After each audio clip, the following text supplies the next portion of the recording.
Assalamualaikum warahmatullahi wabarakatuh. Perkenalkan, nama saya Fajar Suyanto. Di sini sedikit saya ingin berbagi bagaimana cara membuat pivot table di Microsoft Office Excel. Saya menggunakan Microsoft Office Excel versi 2010. Baik, di sini bisa kita lihat contoh dari pivot table yang sudah jadi, sudah diatur sedemikian rupa tampilannya. Nah, nanti saya akan menyampaikan bagaimana langkah-langkahnya cara membuat pivot table seperti ini. Ini saya coba delete dulu. Oke, biasanya pivot table itu ada sumber data atau biasa saya menyebutnya raw data. Nah, ini contoh raw datanya. Raw data ini bisa didapat misalnya dengan menginput secara manual atau didapatkan dari hasil ekstrak software yang digunakan untuk menyimpan data, misalnya software yang berbasis web, misalnya ERP seperti itu. Nah, di sini ada header kolomnya yang nanti akan menjadi field di dalam pivot table. Di pivot table kita bisa mengolah data tidak hanya puluhan atau ratusan, tapi bisa ribuan. Contohnya ini ada 1385 data atau baris.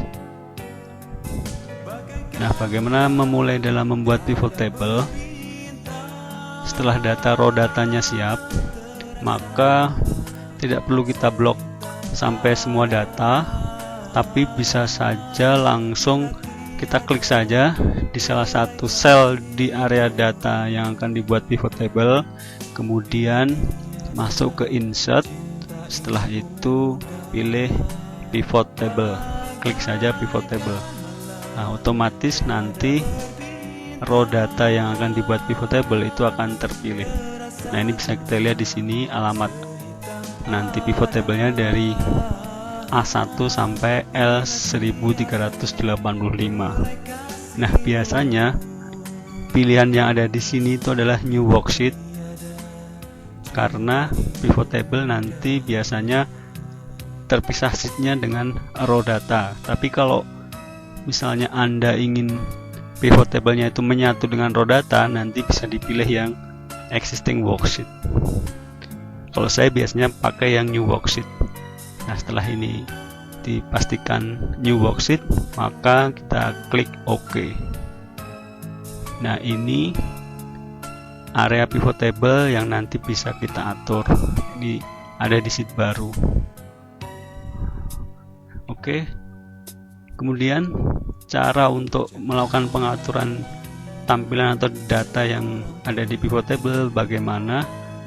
Bisa kita perhatikan, kita lihat di sebelah kanan itu ada field yang tadi sudah saya sampaikan di raw data itu berupa header kolom ya. Makanya header kolomnya ini tidak boleh kosong. Biasanya kalau kosong ketika memulai pivot table itu ada pesan kesalahan yang muncul. Nah, kembali ke pivot table, ini field yang nanti bisa kita tampilkan, bisa kita atur. Nah, contohnya ini ada beberapa field. Misalnya saya ingin menggunakan field yang dari umum dulu, geographical area. Ini muncul data Jawa, luar Jawa. Kemudian di dalam geographical area itu saya munculkan distributor name-nya. Di Jawa ada AEFG, luar Jawa ada PJD.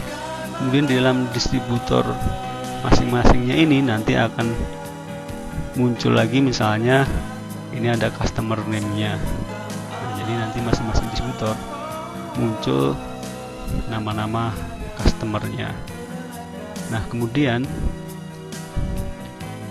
di sini ada value, biasanya untuk menampilkan data yang disitu isinya berupa angka. Contohnya yang ada di sini adalah sold quantity. Ini bisa langsung diterak ke sini.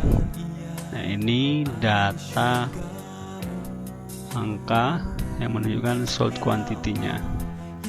Oke.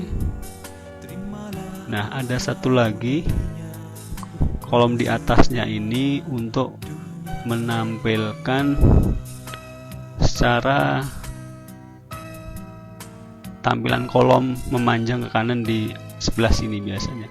Nah, biasanya kalau saya memanfaatkan kolom label ini, misalnya kalau data yang di sini adalah bulan atau month, nah maka nanti akan muncul historical per bulannya itu ada penjualan berapa saja gitu. Nah, oke, terus ada satu lagi di sini ada filter. Misalnya kita ingin menampilkan hanya data tertentu saja, maka field yang ada itu bisa kita tampilkan di dalam kolom report filter ini. Nah, misalnya saya gunakan market sector atau apa saja yang ingin difilter itu bisa ditampilkan di sini. Nah, ini bisa kita pilih. Nah, ini misalnya saya ingin memfilter atau menampilkan hanya agriculture saja, maka di sini di checklist agriculture. Oke, nah ini untuk customer yang sektornya agriculture dan data penjualannya seperti ini. Oke, bisa juga misalnya geographical area saya pindahkan ke filter, market sektornya saya pindahkan ke bawah customer name. Nanti di sini setiap